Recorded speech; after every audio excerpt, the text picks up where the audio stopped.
ብስሚላህ ወልሐምዱሊላህ ወሰላቱ ወሰላሙ ዐላ ረሱሊላህ ሰለላሁ ዐለይሂ ወሰለም። እና ገና በመግቢያው አያት ላይ እንደጀመርን ነበርና የቆምነው አላህ Subhanahu Wa Ta'ala ዩሲኩሙላሁ ፊ አውላዲኩም ሊዘከሪ ሚስሉ ሐዲል ኡንሰይን ውርስ ከተነሳ የመጀመሪያው ወራሽ መሆን የሚገባቸው ልጆች ስለሆኑ በልጆቻቸው ጉዳይ አላህ Subhanahu Wa Ta'ala ባስቀመጠው ህግና ሥርዓት መሰረት እንዲታዋርሷቸው ጥብቅ አደራ ጥሎባችኋል ይላል። በዛ መሰረት ፈኢን ኩነ ኒሳአን ፈውቀ እትነተይን እንግዲህ ሊዘከሪ ሚስሉ ሐዲል ኡንሰይን ካለ በኋላ ወንዶች ከሴቶች ጋራ ልጆችም ሆነው እህቶችም ሆነው በመጡ ቁጥር ከሴቶች ጋራ የውርስ ደረጃቸው ለወንዶቹ 2 ለሴቶቹ 1 አድርጋቸው አከፋፍሏቸው ካለ በኋላ በማያያዝ ምን አለ ፈኢን ኩነ ኒሳአን ፈውቀ እትነተይን ሴት ወራሾች 2 ወይም ከ2 በላይ ሆነው ከመጡስ ይላል። ለምን 2 ሴት ልጆች ቢኖሩ ማለት ነው፣ ወይም 3 ሴት ልጆች ከዛም በላይ ቢኖሩ እነሱስ እንዴት ይሆናል የውርሻ ድርሻቸው ልትል ትችላለህ። ወንድሞቻቸው ጋራ ከመጡ ታውቋል፣ የወንዶች 2 እጅ ለሴቶች 1 እጅ እያለ ይሄዳል። አንዳንድ ጊዜ ወላጆች የሚወልዱት ወንድ ብቻ ሊሆን ይችላል፣ ሴት ብቻም ሊሆን ይችላል። በዛ መልክስ እንዴት ይታያል ወደሚለው ስንመጣ ሴት ልጆች 2 ወይም ከዛ በላይ ከሆኑ ወንድም ሳይኖራቸው ማለት ነው ብቻቸውን ወራሹ ነው መጡ ለወላጆቻቸውን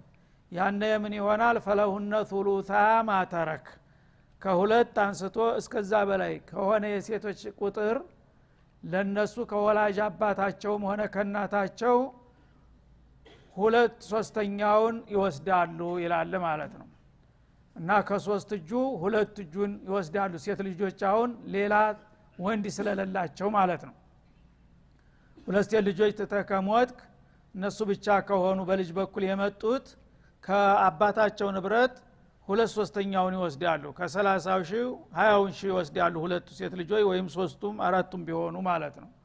የተረፈውሳ እንደገና ደግሞ ከነሱ ቀጥሎ ለሚመጣ ዘመድ መጠበቂያ ተደርጎ ይቀመጣል። ሴት ልጅ ሙሉ በሙሉ የአባቷን ንብረት አጠቅላ አትወስድም፣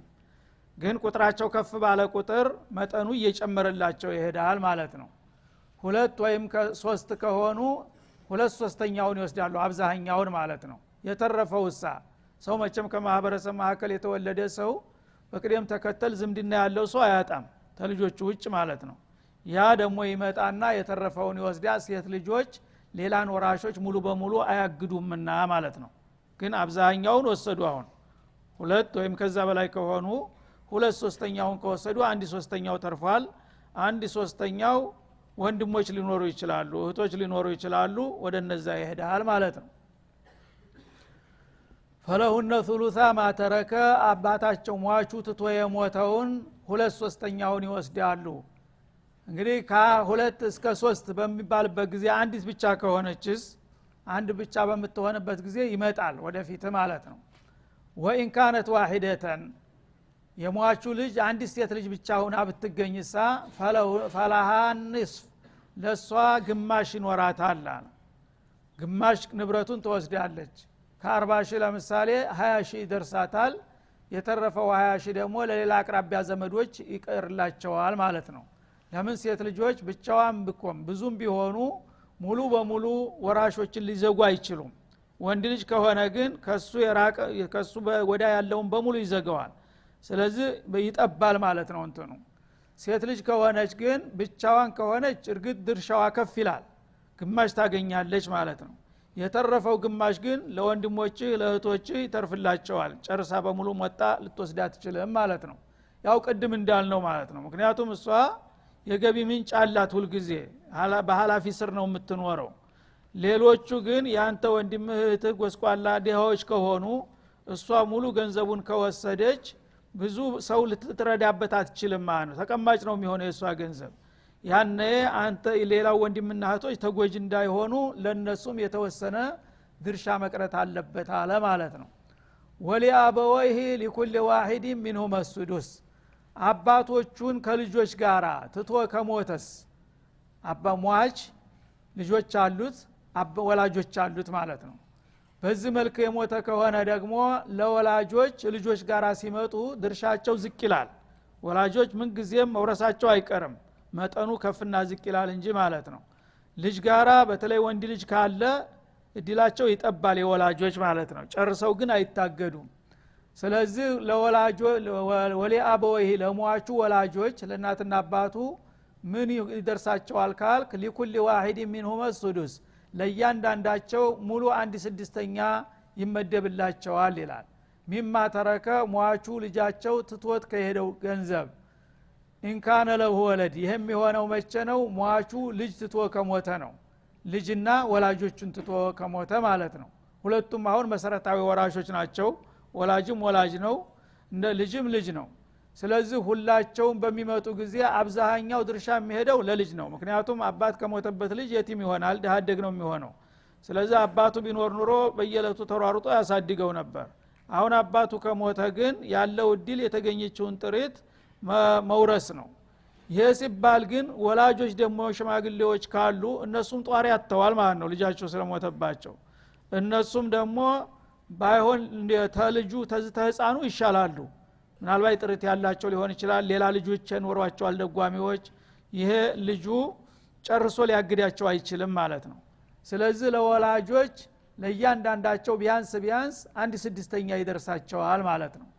60 ሺህ ብር ትቶ ቢሞት ሟቹ ማለት ነው ልጅ አለው ወንድ ልጅ ወይም ሴትም ወንድ ሊኑሩት ወላጆች አሉ ያኔ ምን ይሆናል ወላጆች ተሰልሳው ሺህ ሙሉ 1/6 ይደርሳቸዋል አባትም 1/6 ብሎ 10 ሺህ ይወስዳል እናትም 1/6 ብላ 10 ሺህ ትወስዳለች ማለት ነው 40 ሺህ ይቀራል 40 ሺህ ለዛ ለልጁ ይሆናል ወይም ለልጆቹ ማለት ነው የሁለት ሶስትም ቢሆኑ እና ለኩል ዋሂድ ለእያንዳንዳቸው ለወላጆች 1/6 ይደርሳቸዋል ከዚህ በታች አይወርዱም አይታገዱም ማለት ነው የመጨረሻ ደካማው ድርሻቸው ለወላጆች ይሄ ነው 1/6 የሚባለው ከዚህ የተሻለ ግን ሌላ አማራጮች ይኖሯቸዋል ማለት ነው ሚማ ተረከ ያ ወላጅ ልጃቸው ሟቹ ትቶት ከሞተው ልጆች ካሉት ከልጆች ጋር ወላጆች ሲመጡ አያትና የልጅ ልጅ ማለት ነው ድርሻቸው ምን ይሆናል የልጆች ከፍ ያለ ይሆናል የወላጆች ደግሞ 1/6 ይወርዳል ማለት ነው ኢንካነ ለሁ ወለድ ሟቹ ልጅ ካለው ነው እንደዚህ የምናረገው ፈኢለም የኩን ለሁ ወለድ ሟቹ ልጅ ከሌለውሳ ወራሾች ወላጆች ብቻ ሆኑ ማለት ነው አይደለም ልጅ ከሌለው ገና ወጣት ነው አላገባም አልወለደም ወይም መሃን ሊሆን ይችላል ያኔ ከሞተ ወላጆቹ ብቻ ናቸው ወራሹ ነው የሚመጡት ያኔስ ምን ይሆናል ወላጆች ድርሻቸው በዚሁ በ1/6 ይገደባል ወይስ ያድጋል ያድግላቸዋል አሁን የሚከለክላቸው ስለሌለ ማለት ነው ፈኢለም የኩን ለሁ ወለዱን ወወሪሰሁ አበዋህ ሟቹ ልጅ ሳይኖረው በቀጥታ ወራሾቹ ወላጆች ሆነው ከተገኙ ይላል ያኔ ፈሊኡሚህ ثلث እናት 1/6 ነበር ቅድም የደረሳት አሁን ልጅ ስለሌለ ከፍ ይላል ማለት ነው የቅድሙ ጥፍ ይደርሳታል 1/3ውን ተወስዳለች ከዛ በኋላ አባትማ ሌላ እሱን የሚተካው የሚከራከረው ስለሌለ የእናት 1/3 ብቻ ተተሰጠ የተረፈውን በሙሉ ይጠቀልለዋል ማለት ነው አሶባ ይሆናል እሱ እና አሶባና ዱል ፈርድ የሚባል ነገር አለ አንደኛ አነሰም ማደገም ሁሉ ጊዜ የማይቀየር መደበኛ እድል ያላቸው አሉ ሁለተኛ ደግሞ ሌላ ወራሾች የተወሰነ እድል ያላቸው ተወሰዱ በኋላ የሚተርፈውን የሚጠቀልል ደግሞ አሶባ ይባላል አሁን አባት እዚህ ላይ ጠቅላይ ሆኖ መጣ ማለት ነው ለእናት 1/3 ትሰጣለህ ልጅ ስለሌለ 1/3 ስታነሰለት ጦብዓን 2/3 ቀርቷል ማለት ነው ይሄ 2/3ውን አባት በሙሉ ይወስደዋል ለምን አሁንም ያው የእናትና የአባት ነገር ሴትና ወንድ ሆነው ስለመጡ አሁንም 1/3 ለሷ 2/3 ለሱ ሆነ ለምን የቤቱ የቤተሰቡ የየቲሞቹ ተጠያቂ እሱ ነውና የእንግዲህ አስተናጋጅ ማንኛውም ነገር ኃላፊነት ያለው እሱ ስለሆነ ለሱ በዛ ተደርጎ ይሰጣል ማለት ነው ፈኢን ካነ ለሁ ኢኽዋ እንደገና ሟቹ ልጃቸው ልጅለውም ብለናል ግን ወንድሞች ካሉትስ እህቶች ካሉትስ ወንድሞችና እህቶች ትቶ ከሞተ ወላጆቹ ጋር ማለት ነው ያኔ ምን ይሆናል ፈሊኡሚህ السدس ለናት ቅድም መጀመሪያ ወደ ነበረችበት ይመልሷታል ይጫኗታል ማለት ነው እና 1/6 ይሆናል ይሄ ለምንድነው ወላጅ ያለ ልጆች አይወርሱም ሳይወርሱ ሰውን ይከለክላሉ ማለት ነው ተጽዕኖ ያደርጋሉ እነሱ ላይ ይተጠቀሙ ሌላን ሰው ይበድላሉ እና ወንድሞችና እህቶች ካሉ በአባት ታግደዋል አባት እያለ ወንድም ነኝ ብሎ ሊወርስ አይችልም ዋናው አለና ማለት ነው አባት ባይኖር ነበር ወንድም መወረስ እድል ያለው ስለዚህ አባት አግዷቸዋል በሙሉ ወንድሞች የልጆቹን በሙሉ አግዶ እሱ ነው የሚወርሰው ግን አሁን እናትን ለመቀነስ ምክንያት ሆኑ ማለት ነው የእናትን ድርሻ ቀነሱ ምክንያቱም አባት እንግዲህ በእጃዙር ያንን ድርሻ ከወሰደ በኋላ በእነሱ ላይ ነው ነፈቃ የሚያደርገው የተወስደዋል ገንዘብ አገኝ አይደለም አሁን 5 ልጅ 6 ልጅ ቢኖር የትምህርት ቤት የሚከፍልላቸው ማን ነው እሱ አይደለም እንዴ ስለዚህ በእጃዙር ያገኙታል እናት ግን አብዛኛው ከወሰደ ወይ እኩል ተተካፈለች በሸሪዓ ህግ እናት ወጪ አትጠየቅም ብለናል መጀመሪያ ይችን መርሳት የለብንም ወጪ አትጠየቅም የፈለገው ቢሊዮነር ብትሆን እናት ለልጆቿም ሆነ ለቤቷ አውጪ ብሎ ሸሪዓ ያዛትም እዚህ ላይ ነው ያለው አባት ግን ምንም የሌለው ምስኪን ቢሆንም የውምያም ቢውል የግድ ማን በተሰብ መስርታለህ ማውጣት አለብህ ተጠያቂ ነው እሱ ማለት ነው አሁን እሱ ያ ዳጎስ ያለ ድርሻ ማግኘት አለበት ለምን ብዙ ኃላፊነት ስላለበት እነዛ ልጆች መውረስ አይችሉም ወንድማቸውን ታግደዋል ግን ስሙ ነው እንጂ የቀረባቸው ጥቅሙ አልቀረባቸውም በሱ ከለላ አባታቸው ካገኘ ሸሪዓ ስለሚያዘው እሱ ነፈቃ እንዲያደርግ በዛ እንዲያገኙት ተብሎ የነሱ ድርሻ በእጃዙር ወደ እናት እንዳይሄድ ይገድባሉ ማለት ነው እናት እኩል እንዲያትካፈል ተጽዕኖ ያደርጋል ለምን አንቺ ከወሰርሽው ነገ ተጠያቂነት ስለሌለብሽ አናገኘውም ብለው ወደ አባታቸው አደሉ ማለት ነው የማያገኙትን በቀጥታ የማያገኙትን እድል ግን በእጃዙር በተጽዕኖ የእናታቸውን ዝቅ አድርገው 1/6 እንዲሆን አደረጉ የአባታቸው ደግሞ ከፍ እንዲል ተደረገ ማለት ነው በአሶባ መልክ እና ፈሊኡሚህ ሱዱስ እናት እነሱ ላይ ወርሱ ነገር ግን ወደ 1/6 ያወርዷታል 1/3 መሆኑ ቀርቶ ማለት ነው ይህ መደረግ አለበት ይላል ይህም ደግሞ መሆን ያለበት ሚን ባዕዲ ወስየቲን ዩሲ ቢሃ አውደይን ሟቹ መጀመሪያ ከመሞቱ በፊት ኑዛዜ አድርጎ ከሆነ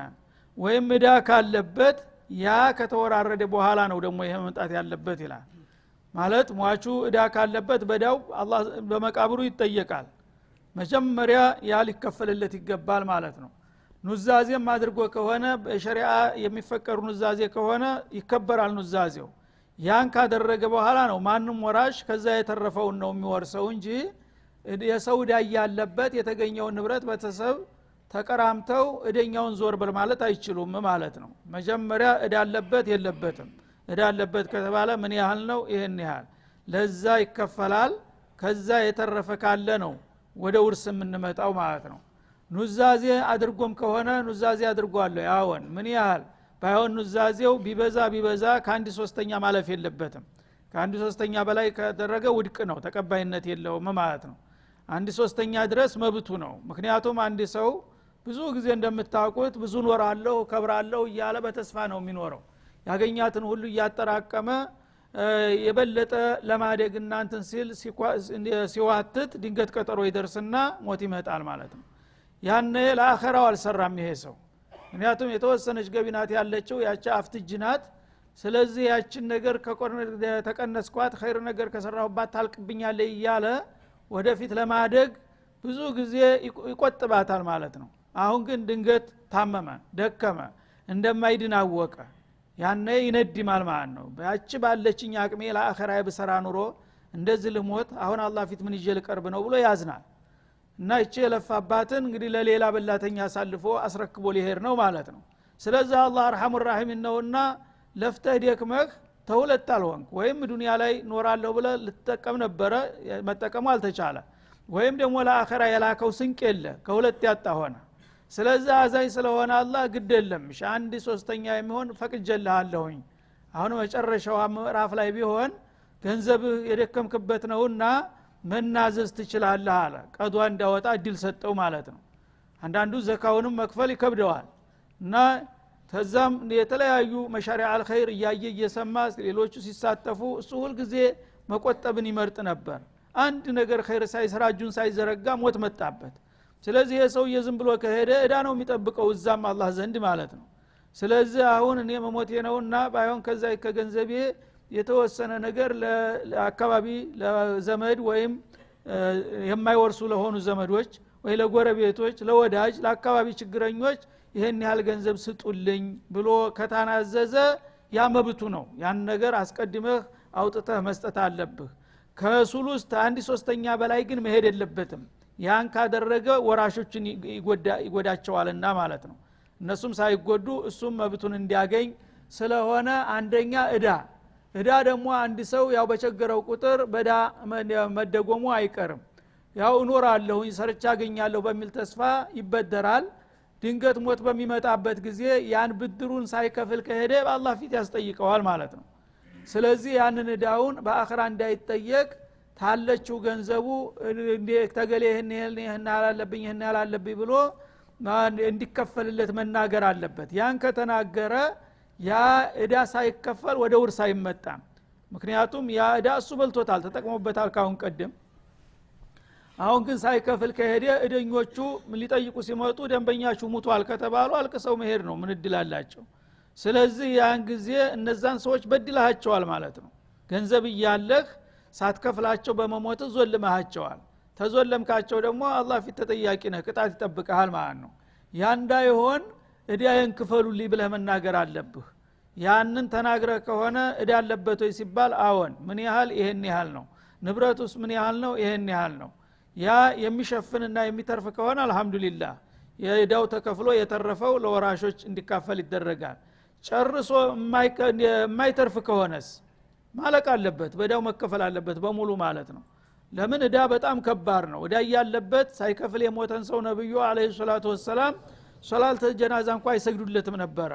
እና እዳ አለበት የሰውዬ አዎን ምን ያህል ይሄን ያህል የሚከፍልበት አቅም ሳለው ገንዘብ ተተወህዷል የለውም ተተባለ ሶሉ አላ ሷሂቢኩም እኔ በዚህ ላይ መስገድ አልችልም ስገዱና ጓደኛችሁን ቅበሩ ይሏቸው ነበር ሷሃቦችን ማለት ነው ይሄን ያረጉበት ለምንድነው ሰዎች የሰውን ገንዘብ እየጋፈፉ እየወሰዱ ተሞትኩኝ ነብዩ አለይሂ ሰላቱ ወሰለም ይሰግዱብኛል ነብዩ የሰገዱበት ሰው መቼም አላህ ጨክኖ አይቀጣውም እያለ እንዳይዘናጋ ነው ማለት ነው ማዕቀብ ጣሉበት ማለት ነው በሞት የሰውን ገንዘብ ይዘህ ብትሞት ነብዩ አይሰግዱብህም ከተባለ በሞት እንኳን ነብዩ አይሰግዱብኝም እያለ ያችን ነገር ቶሎ ለመክፈል እንዲሯሯጥ ግፊት ለማድረግ ነው ማለት ነው ስለዚህ የሰው ዕዳ ያለበት ሰው ሁሉ ጊዜ ማስታወሻ መጻፍ አለብን ይሄን ያህል ገንዘብ የገሌ አለብኝ ብለን በማስታወሻችን ውስጥ ማስቀመጥ አለብን ያ ነገር ሳይከፈል ከቀረ አላህ ፊት ያስጠይቃል አኺራችን ይጠፋልና ማለት ነው ስለዚህ መጀመሪያ ኑዛዜ ካለ ኑዛዜ ከዛ እዳ ካለ ተርቲቡ ግን ሊገለበጥ ይችላል እዳ ግዴታ ነው የሰው እዳ ካለበት በቅድሚያ እሱ ነው መከፈል ያለበት ተዛ ተተረፈ ነው ኑዛዜ መምጣት ያለበት እዚህ ላይ ግን ኑዛዜውን ያስቀደመው ለምንድነው ሰዎች ብዙ ጊዜ ኑዛዜን ቸል ማለት ስለሚያበዙ ትኩረት እንዲሰጡት ቅድሚያ ሰጠው አላህ Subhanahu Wa Ta'ala እንጂ በተንፊዝ ላይ በአፈጻጸም ላይ እዳ ነው ሁሉ ጊዜ ተሁሉም በፊት መቅደም ያለበት ከዛም በፊት ደግሞ በሐዲስ የተነገረው ተጅሂዝ ለመይት አለ አንድ ሰው በሚሞት ጊዜ አንደሰም አደገም የተወሰነች ገንዘብ ትኖረዋለች ያቺ ገንዘብ በምን መልክ ነው የምትሰረፈው ወደሚለው ስንመጣ በአጠቃላይ መልኩ የመጀመሪያ ዋነኛው በሱ ዙሪያ ነው መሆን ያለበት ማለት ነው ሟቹ ራሱ በገንዘቡ ላይ ሐቅ አለው ተሞተም በኋላ ቢሆን መደበኛ ሐቅ አለው እሱ ምንድነው ለምሳሌ ከፈን ካስፈለገው ከፈን ይገዛል እዳለበትና ከፈን አንገዛም ልትላ አትችልም ማለት ነው መቃብር የሚቆፈረው በኪራይ ከሆነ ማስቆፈር አለበት ማለት ነው መሸኛ ወይም ማጓጓዣ የሚያስፈልግ ከሆነ አስከሬኑ ማጓጓዣ ይከፈላል ይሄ ማንንም ሰው ቢሆን ይሄ መብቱ ነው እዳም ቢኖርበት ኑዛዜም ቢኖረው የፈለገውም ነገር እነዚህ መጀመሪያ ይቀድማሉ ማለት ነው ምክንያቱም እሱ በኒ አደም ነው መከበር አለበት እና እዳ ስላለበት አራቁቱን እንቅበረው ማለት አትችልም ማለት ነው ወይም ደግሞ ሌሎች ሰዎች አንቱ እሱ ገንዘብ ይያለው አንቱ ነይቱለት ይያሉ ክብሩን ማጉደፍም አይገባም መጀመሪያ እዳ ካለበት እዳው መወራረድ ያለበት ኑዛዜ አድርጎ ከሆነ ኑዛዜው መሸፈን አለበት ከዛ በኋላ ከተረፈ ነው ወደ ውርስ የምንመጣው ማለት ነው ውርስ ከመጣ ደግሞ የወራሾች አይነቶች ይለያያሉ እነዛ ሁሉ ወራሽ ማን ነው ብለህ መጀመሪያ ኢህሷ ታረጋለህ በሰንጠረዥ ትጽፋቸዋለህ ዝምድና ቀረብ ያለውም ራቅ ያለውም ያንዳንዱ ወራሾቹን አይነት ታስቀመጥክ በኋላ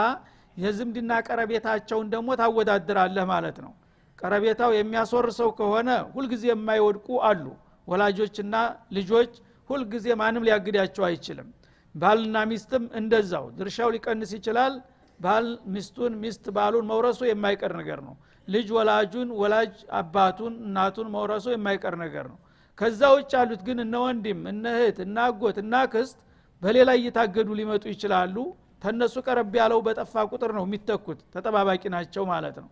ያንን ካወክ በኋላ ነው ወደ ውርስ መሄድ ያለብህ ነው የሚለው ስለዚህ አላህ Subhanahu Wa Ta'ala ቀደም ተከተሉን እንድንጠብቅ ዩሲኩም በሚል ጀመረ አደራ እላችኋለሁኝ የውርስ ነገር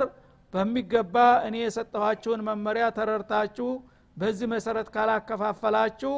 የሚያከፋፍሉ ሰዎች ራሱ በወንጀሉ ተጠያቂ ስለሚሆኑ አደራ ጥየባችኋለሁ የሚለው ለዚህ ነው ማለት እና ወሊአቡህ ለኩል ዋሂድ منهم السدس ለወላጆቹ ለእያንዳንዳቸው 1/6 አላቸው ሚማ ተረከ ኢን ካነ له ولد ልጅ ካለው ከዛ በኋላ فإن كان له إخوة فلأمه السدس ወንድሞች ካሉ ግን ቀጥታ መውረስ አይችሉም ግን በእናት ላይ ተጽዕኖ አድርገው ከ1/3 ወደ 1/6 ያወርዷታል ከዛ የሚገኘውን ድርሻ ለአባት ይጨመርለታል ማለት ነው አባት ሁሉ ጊዜ አጠቃላይ ነው ሌሎቹ ባለ ድርሻዎች ከወሰዱ በኋላ የተረፈውን አጠቃሎ ይወስዳል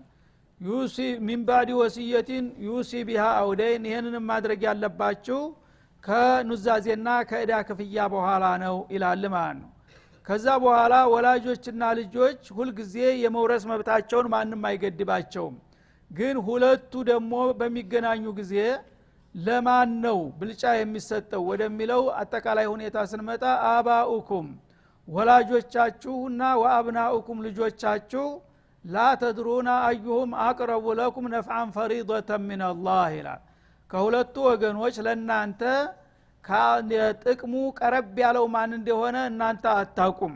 ለዛ ነው እኔ በቀጥታ ድርሻቸውን የመደብኩት ሰዎች ሁሉ ጊዜ ስሜታዊ ናቸው አንዳንድ ሰው ወላጆቹን አጥብቆ የሚወዳለ ልጅ በእድሉ ይደል ምናምን ቅልታለ የሚል አለ ወላጆች ግን ጧር ስለሌላቸው ገንዘቤ ለወላጆች የሚሉ ሰዎች አሉ ወላጆቻቸውን በጣም ከመውደድ የተነሳ አንዳንዱ ደግሞ በተቃራኒው አባቱ እናቱ የሚለውን ይረሳና ለልጆች ብቻ ይላል ማለት ነው ይሄ አርላዊ አካሃር ነው ስለዚህ አላህ Subhanahu Wa Ta'ala በወላጆችና በልጆቻቸው መካከል ያለውን ሁኔታ እናንተ ወስኑት ቢባል እናንተ ሁሉ ጊዜ ስሜታዊ ሆናችሁ አርሎ ላይ ነው የምትሄዱት ለዛ ነው እኔ በቀጥታ ድርሻቸውን የመደብኩት ይላል ላ ተድሩና አዩሁም አቅረቡ ለኩም ነፍዓን ፈሪደተን ሚን አላህ ከናንተ ወላጆቻችሁን የበለጠ የሚጠቅሟችሁ ወይም ልጆቻችሁን አታውቁም አንተ ለጊዜው የምትወደውና የምታፈቅረው ነው እንጂ ነገ ምን ይመጣል የሚለውን አታውቅምና ለዛ ነው እኔ ፍትሃዊና ሚዛናዊ የሆነውን ድርሻ የመደብኩላቸው ይላል ማለት ነው ለምሳሌ አንዳንድ ሰው ወላጆቹን በጣም ይወዳል ገንዘቡ በሙሉ ለነሱ እንዲሆን ይፈልጋል ወይ ልጆቹ የራሳቸው ጉዳይ እንግዲህ እድል ቢኖራቸውማ እኔ እኖርላቸው ነበር ምን አገባኝ ሊል ይችላል ማለት ነው ያን ካደረገ ወላጆች ምናልባት ተሞተ በኋላ ሊረሱት ይችላሉ ይሄን ሰውዬ ገንዘቡን ይወስዳሉ ከዛ በኋላ ተስፋ ቆርጠዋል ልጃቸው ሞቷል በገንዘቡ እየተጠቀሙ አንድ ቀን እንኳን ላይ ያስተውሱት ይችላሉ በተቃራኒው ማለት ነው ልጅ ደግሞ ማቋአድጎ የቲም ሆኖ ለአባቱ ለእናቱ ሁሉ ጊዜ የሚያስታውስ ሊሆን ይችላል ለአባቴ ሶደቃ ለእናቴ ሶደቃ እያለ ደግ ልጅ ሊሆን ይችላል ሷሊህ ስለዚህ ምንም ባያደርጉለት እሱ አይረሳቸውም ማለት ነው በተቃራኒው ደግሞ አንዳንድ ጊዜ ለልጆች ተሰጥና አንተ ባርሎ ወላጆች ደግሞ ደጎች ይሆናሉ ልጃችን ቢኖር ኑሮ እንዲህ ያረግ ነበር ልጃችን ቢኖር ኑሮ ይሉና በለላቅማቸው በደካማቸው ሁሉ ጊዜ ሶደቃ ያረጉልሃል ዱዓ ያረጉልሃል ሁሉ ጊዜ አይረሱህም ለአንተ ጥቅም ስንቃቀባይ ናቸው ማለት ነው አንተ ግን በተቃራኒው በድልሃቸው ነው የሄድከው ገንዘቡን ለልጆች ሰጠህ ማለት ነው ይሄ ነገር እንዳይሆን እኔ ለሁላቸውም የሚገባቸውን ሚዛን አስቀመጥኩላቸው እና በመሰረቱ አንዱ ሌላውን መጣል አይችልም ልጅ አለና ወላጅ አይወርስም ወላጅ አለና ልጅ አይወርስም ይባል ነገር እርሱ ይሄንን በጃሂልያ ጊዜ ልጅ ካለ በቀጥታ ወላጅ ተሰርዞ ቁጭል ነበረ ማለት ነው። ስለዚህ በመሰረቱ ወላጆች ይወርሳሉ። ልጆች ግን ለጋድሜ ላይ ስለሚሆኑ አሳዳጊ ስለሚያስፈልጋቸው ድርሻ የተወሰነ ብልጫ ይሰጣቸዋል እንጂ ወላጆችም መውረስ አለባቸው። በዚህ መልክ ነውና ሂሳቡን ያስቀመጥኩት። እናንተ ከዚህ ውጭ በስሜት ተነስታችሁ ለአንዱ ለማይገባው ከፍ ለሚገባው ዝቅ ወይም ደግሞ አንዱን ጭራሹን ነፍጋችሁ ሌላው እንዳታሸክሙት መጠንቀቅ አለባችሁ ይላል ማለት ነው። ላ ተድሩነ አዩኩም ነፍዓ አዩኩም አቅረቡ ለኩም ነፍዓ ከወላጆችና ከልጆች ለናንተ ጥቅም የሚኖረው የበለጠ የሚጠቅማችሁ ማን እንደሆነ አታውቁም። ስለዚህ እኔ ያውቃለሁና በዛ መሰረት ለሁሉም የሚገባቸውን አስቀመጥኩኝ ይላል። እናንተ ያለባችሁ መመሪያውን መተግበር ብቻ ነው። ፈሪዶተ ሚነላህ ተእኪድ ያደረገ እና ይሄ ከአላህ የሆነ ውሳኔ ነው። አላህ Subhanahu Wa Ta'ala ለማንኛውም የቤተሰብ አባል ምን ያህል እንደሚደርሰው ራሱ ወስኖ አስቀምጦታል። ያንን የጌታን ውሳኔ መሸራረፍና መቀናነስ የለባችሁም። የጌታ ውሳኔ ባለበት መልኩ መፈጸም አለበት። ኢነላህ ካነ ዓሊመን ሐኪማ አላህ Subhanahu Wa Ta'ala በእናንተ ሽኡን አዋቂ ነው። ሁሉን ነገር ጠንቅቆ ያውቃል። የዝምድና ደረጃችሁን ያውቃል። ጥቅሙ የት እንዳለ ያውቃል። እንደገና ደግሞ ጥበበኛ ነው። በሚሰራው ስራ ስተት አያጋጥመውም። ሁሉ ጊዜ ሰዎች ጥሩ ነው ብለው የሰሩት ነገር ስተት ነው ሆኖ ይገኛል። አላህ ግን በህክማ በጥበብ ላይ ተመስርቶ ነውና የሚሰራው